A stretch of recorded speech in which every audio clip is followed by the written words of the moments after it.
Imagine a secret so powerful that both the Catholic Church and the Byzantine Empire joined forces to erase it from history. A secret that began in the shadowy mountains of medieval Bulgaria and spread like wildfire across Europe, igniting revolutions, inspiring forbidden cults, and leaving behind a trail of mysterious symbols and burned libraries. The Bogomils weren't just another heretical sect.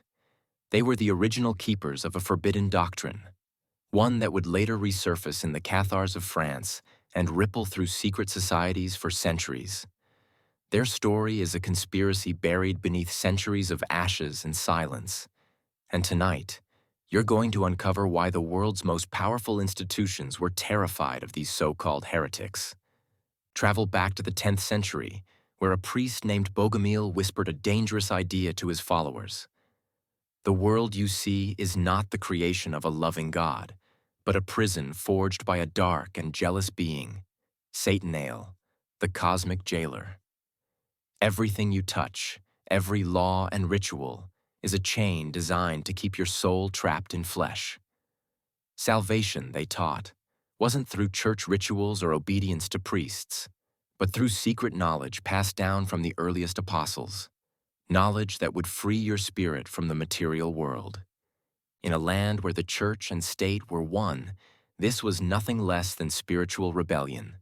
The Bogomils rejected everything the authorities stood for.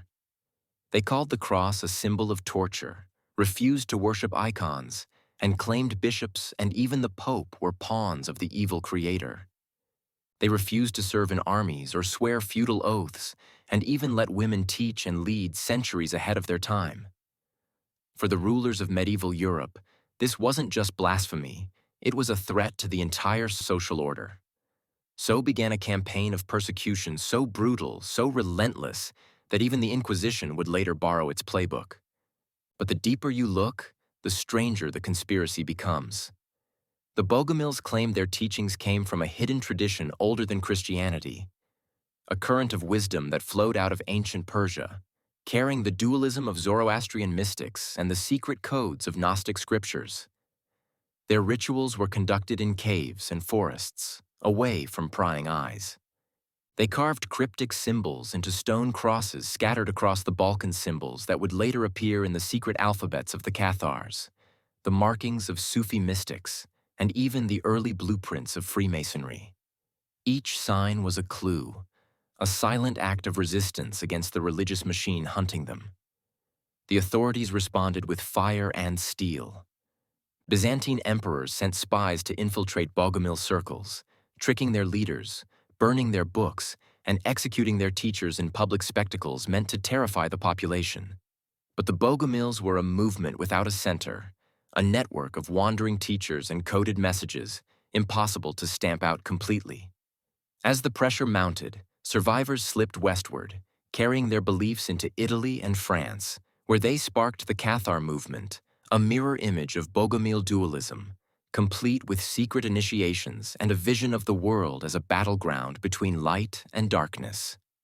The Catholic Church's response was apocalyptic. Crusades were launched not against foreign invaders, but against fellow Christians accused of harboring Bogomil ideas.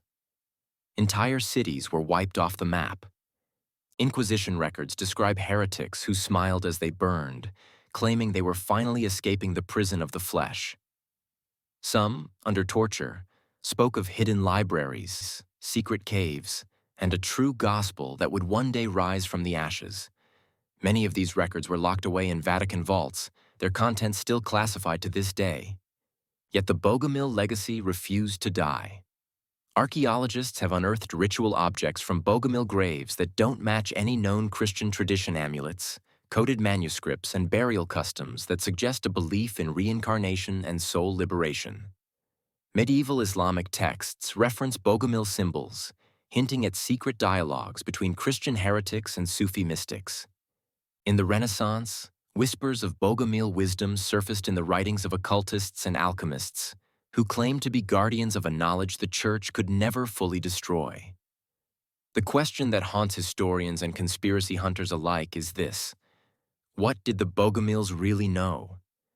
Were they the last guardians of a lost tradition, or just another heretical footnote? Why do their symbols still appear in places the church never wanted you to look? And if their teachings were truly erased, why do echoes of their beliefs keep surfacing in the most unexpected corners of history? If you're still watching, you're one of the rare few willing to question the official story, the kind of seeker the Bogomils would have welcomed into their hidden circles. So what do you think?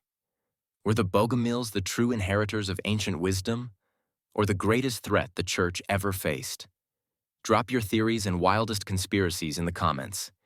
If you want to keep digging into the secrets they tried to bury, hit subscribe and ring the bell, because next time we're exposing another chapter of forbidden history that will make you question everything you thought you knew. Stay curious, stay skeptical, and never stop searching for the truth they don't want you to find.